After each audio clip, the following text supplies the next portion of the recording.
Hi, welcome back. So this is conscious discipline number 5 on assertiveness, and I really enjoyed how she kind of broke down the way that kids see or hear, our vocabulary and the things that we do, and they turn those into, whether it's unwanted behaviors or wanted behaviors, but most of the time, unwanted behaviors, like stop running, stop running, stop running, and you just make kids want to run. And you're also you're just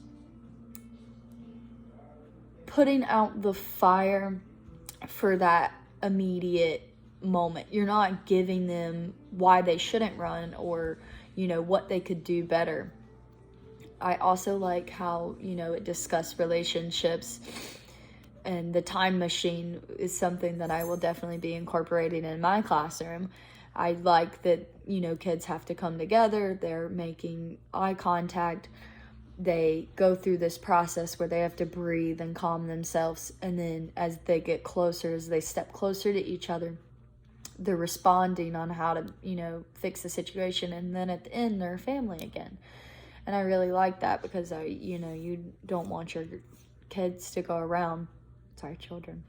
You don't want your children to go around the classroom, having this built-up aggression towards certain students. And she was also talking about how, there's a lot of contact during the day. So, you might get bumped and you get bumped over again. And the next day, the same kids are, having a little bit of an issue, and it escalates way beyond what it should have, instead of just having them kind of come together and, figure out the problem, asserting what they like, what they don't like. I also really thought it was pretty interesting how she kind of said that, not that she didn't mind tattling, but tattling is just one of those natural things that kids do. And I do understand that concept. It's just really hard because her number one pet peeve is whining, and my number one pet peeve is tattletelling. Or telling.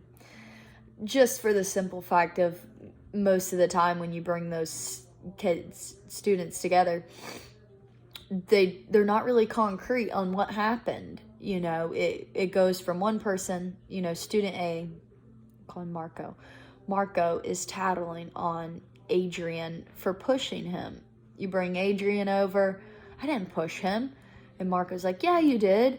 And then Marco kind of retreats back on what he was saying. So, there's a lot of situations where it ends up, there's a lot more confusion than anything. So I like how she was like asking, well, did you like that? Because sometimes playful behavior, we see that and we don't acknowledge that, something could be going on. They could just be roughhousing. I had 2 little boys in my class last year, and they played baseball together. Well,